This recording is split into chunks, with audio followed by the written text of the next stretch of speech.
الحمد لله والصلاة والسلام على رسول الله وعلى آله وصحبه ومن والاه.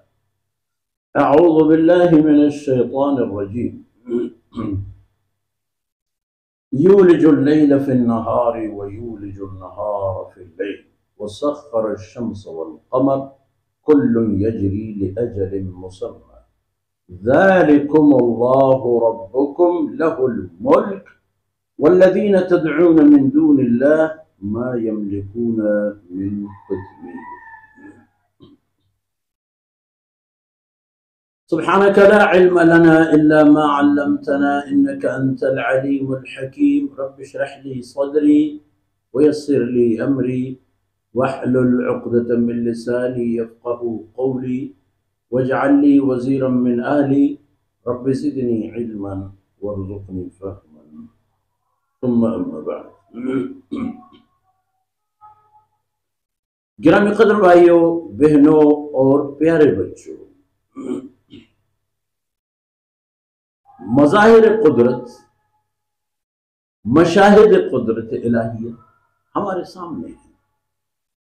ہر چیز گواہ ہو کر موجود ہے اور ہر چیز کی خدمات اور اس کی خیر ہم تک پہنچ رہی ہے.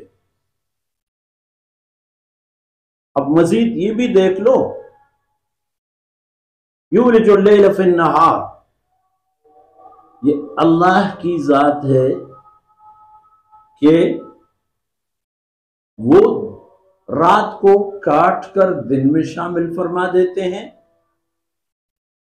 وَيُولِجُ النَّهَارَ فِي اللَّيْلِ، اور دن کو کاٹ کر رات میں شامل فرما دیتے ہیں. آپ کے پاس وقت کی تعین کے لیے ایک پیمانہ مقرر ہے. یہ پیمانہ ہے 24 گھنٹے. پورے دن رات کو 24 گھنٹوں پر تقسیم کرنے کے بعد گھنٹے کو بھی تقسیم کیا گیا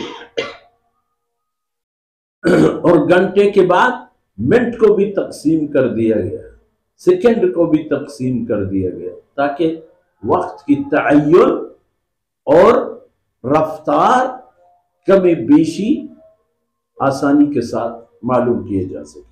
اور یہ بصیرت و حکمت الہیہ بھی اللہ کی طرف سے عطا فرمودہ ہے. آپ دیکھتے ہیں 24 گھنٹے تو وہی 24 گھنٹے ہیں، لیکن کمال قدرت الہیہ یہ ہے کہ کبھی دن چھوٹے اور راتیں لمبی، اور کبھی راتوں کی طوالت انسان کو تھکا دیتا ہے اور دن چھوٹے ہوتے ہیں. وقت وہی 24 گھنٹہ ہے، 25 نہیں ہوگی، 26 نہیں ہوگی، 10 گھنٹے نہیں ہوگی. البتہ جن علاقوں میں اللہ نے نظام شمسی کو کسی اور طریقے میں رکھا ہے ان کی بات بھی الگ، لیکن اکثر ممالک میں اور اکثر علاقوں میں ترتیب یہی ہے. اور مسلسل یہ گراوٹ، یہ کمی بیشی تسلسل کے ساتھ جاری ہے.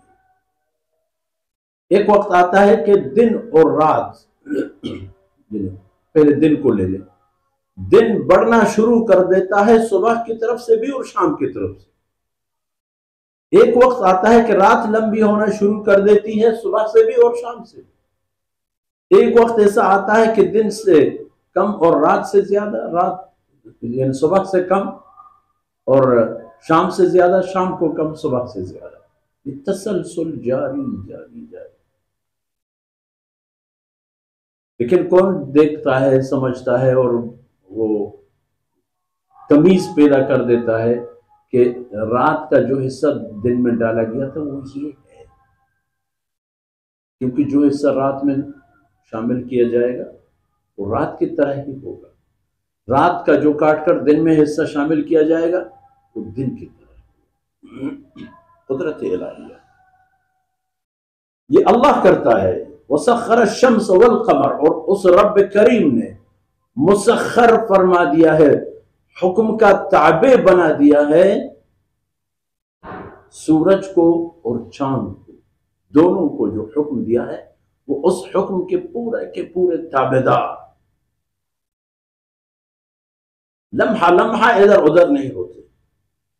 کل یجری لاجل مسمى، ان میں سے ہر ایک وہ جاری ہے، دوڑ رہا ہے، چکر کاٹ رہا ہے، گھوم رہا ہے، سرعت کے ساتھ اپنے اسپیڈ طے کر رہا ہے. لاجل مسمى، ایک معلوم مدت تک کے لیے جو اللہ نے اس کے لیے مقرر کی ہے اور اس کو اس کا پائبند بنا دیا. وہ اس مدت پورا کر دے.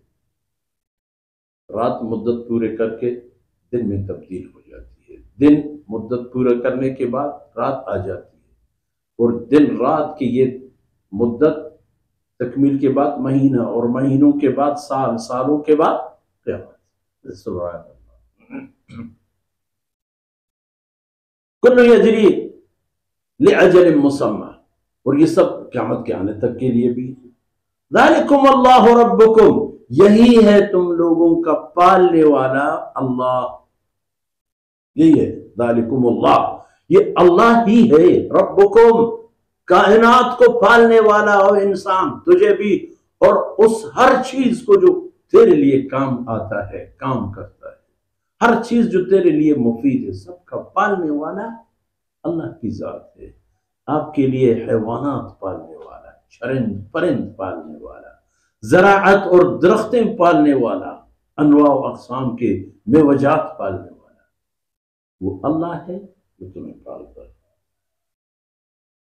یاد رکھیے، لہ الملک، یہ کائنات کی اختیار داری، ملک بادشاہت پر اور ملکیت دونوں پر آتا ہے. کیونکہ عموماً جس شخص کو ہم بادشاہ کہتے ہیں، وہ پورا خطہ جس کی وہ بادشاہت کرتا ہے، اس کی ملکیت بھی سمجھی جاتی ہے بشری دائرے. تو یہ سب اللہ کے مال ہیں، اور ان پر اللہ کا حکم چلتا ہے ذرہ ذرہ. والذین تدعون من دونہ، اور اللہ کے علاوہ جن چیزوں کو، جن نام نہاد